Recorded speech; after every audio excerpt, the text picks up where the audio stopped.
Մեծ 20-ի արտգործնախարարների համաժողովին պատրաստվող բոննում ձեռնարկվել են անվտանգության ապահովման խիստ միջոցներ։ Երկօրյա հավաքին առաջին անգամ ներկա կլինի Միացյալ Նահանգների պետքարտուղար Ռեքս Թիլերսոնը, ով 3 է ժամանել Գերմանիայի նախկին մայրաքաղաք։ Հյուրերին դիմավորում է Գերմանիայի նորընտիր արտգործնախարար Զիգմար Գաբրիելը։ Բոնի հավաքին հաջորդելու է հուլիսին Համբուրգում կայանալիք Մեծ 20-ի գագաթնաժողովը, որին առաջին անգամ կմասնակցի ԱՄՆ նախագահ Դոնալդ Թրամփը։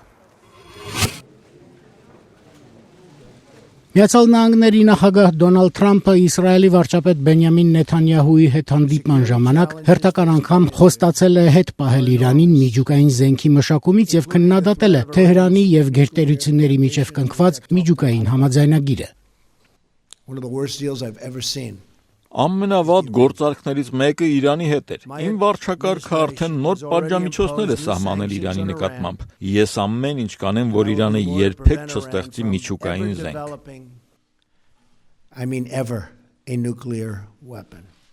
Միաժամանակ Թրամփը հորդորել է Իսրայելին զսպվածություն դրսևորել Հորդանանի արևմտյան ափին բնակավայրեր կառուցելու հարցում։ Ռուսաստանի արտգործնախարար Սերգեյ Լավրովը այսօր հանդիպել է Սիրիայի հարցով ՄԱԿ-ի հատուկ բանագնաց Ստաֆան դե Միստուրայի հետ եւ տեղեկություններ է փոխանցել Ռուսաստանի, Իրանի եւ Թուրքիայի միջնորդությամբ ընթացող Աստանայի գործընթացի վերաբերյալ։ Այսօր Ղազախստանի մայրաքաղաքում անցկացվում է Սիրիայի հարցով բանակցությունների հերթական փուլը։ Կարող եմ միայն ասել, որ մենք անվերապահորեն աջակցում ենք թիվ 2254 բանաձևը կյանքի կոչելու ձեր ջանքերին։ Մենք փորձում ենք Թուրքիայի եւ Իրանի գործընկերների հետ համատեղ ջանքերով Սիրիայի տարածքում պետական բանակի եւ ընդդիմության ջոկատների միջև հրադադար հաստատել։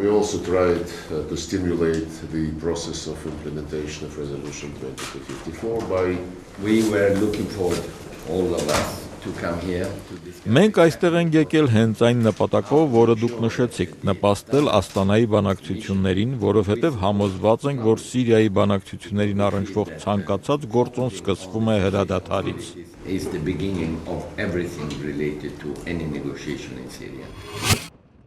Միացյալ Նահանգների նախագահ Դոնալդ Թրամփը խստորեն քննադատել է New York Times-ում հրապարակված հոդվածը, որի համաձայն իր նախընտրական թիմը ընտրություններից առաջ կապեր է հաստատել Ռուսաստանի հետ։ Թրամփը այդ պնդումները շինծու է անվանել։ Թրամփը քննադատել է անվտանգության ծառայություններին, պնդելով, որ դրանք տեղեկատվական արտահոսքեր են կազմակերպել։ Նախագահը նաև իր համերաշխությունն է հայտնել հրաժարական ներկայացրած ազգային անվտանգության հարցերով խորհրդական Մայքլ Ֆլինին։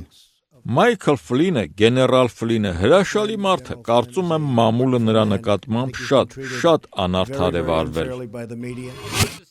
Վենեսուելայի սոցիալիստ առաջնորդ Նիկոլաս Մադուրոն հատուկ ուղերձով դիմել է Միացյալ Նահանգների նախագահ Դոնալդ Թրամփին, հավաստիացնելով, որ ցանկանում է խուսափել Ամերիկայի հետ առճակատումից։